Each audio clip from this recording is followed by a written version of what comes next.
Hello, everybody. This is Carlina Veras, and welcome again to this little mini series that I'm creating, Reading in Isolation. So, for this week, I am choosing all the books that I'm choosing, by the way, they are from my bookshelf. Obviously, I'm in isolation as everybody else in quarantine, Corona Chronicles, or whatever.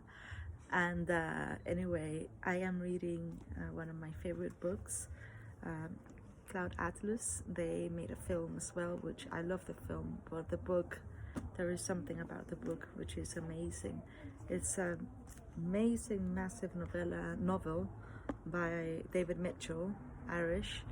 But actually, I said novella because the book is actually made in four, I would say it's like four novellas intertwined, and then they all make the book, which I actually really love the concept, and the book is amazing. I'm gonna read a little bit of, um, I believe, is the first part of the book, which is, or I would say, the first novella, which is called The Pacific Journal of Adam Irwin. Here we go.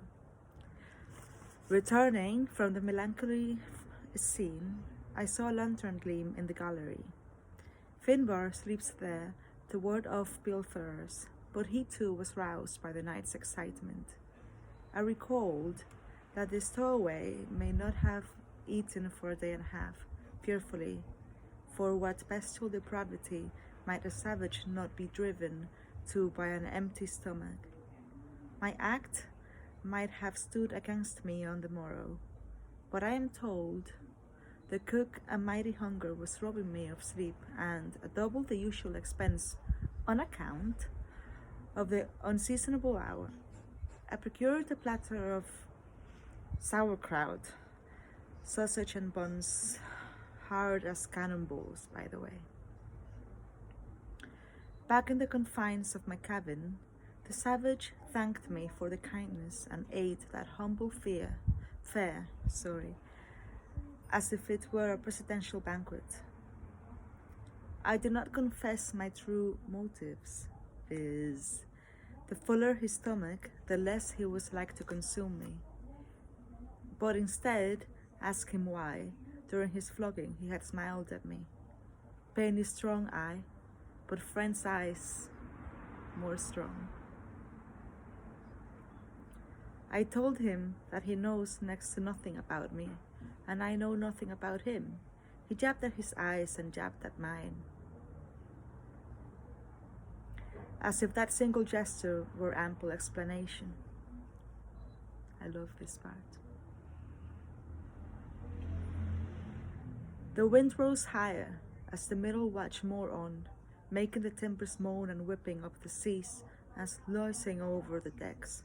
Seawater was soon dripping into my coffin, trickling down the walls and blotting my blanket. You might have chosen a drier hidey hole than mine, I whispered, to test the stowaway's wakefulness. Safe better than dry, Missa Ewing, he murmured, alert as I. Why? I asked. Was he beaten so savagely in the Indian hamlet? A silence stretched itself out. I seen too much of the world, I ain't good slave. To ward off seasickness during those dreary hours, I teased out the stowaway history, all blend, right? I cannot, moreover, deny my curiosity. His Bidgin delivered his tale brokenly, so its substance only shall I endeavor to set down here. Wow. I really love that part, and I have to say a little story about this book. So this book I bought on Amazon, but I didn't buy an Amazon brand new book or anything. This was actually a used book that I got on Amazon somehow, and I don't remember how much it was. It wasn't very expensive, and looking down, it was actually first edition, if I am not mistaken, and by Hodder. Hodder and Stoughton, a division of Hodder Headline, first published in Great Britain, copyright 2004 by David Mitchell. So this is the first edition of one of my favorite books. You have no idea how happy that makes me. And one of the things that I love about buying used books is sometimes, especially if they're written, if they have lines, if they have scars, if the books, it means that someone had loved them as much as, or hated them, but at least they put some emotion. Usually if they scratch them and if they highlight things, it means that they love, it means that, you know, they loved something about that book, that they loved that something about that phrase. I don't think if you hate a book, you wouldn't bother to actually highlight anything, or you wouldn't bother even to read the whole thing, or to read some of it. And this was like, you know, it was at the beginning. It wasn't like too early on, but it was at the beginning, considering it's such a big book, right? But the thing about this is, I cannot recall right now if those you know, underlined sentences are actually highlighted by me or by the soul that actually had this book before me. And I think that is quite magical. It connects me somehow to the ether. It connects me somehow to someone that I don't know who they are, but just the fact that they loved this book as much as it makes me shuffle. Makes me believe in something greater than myself.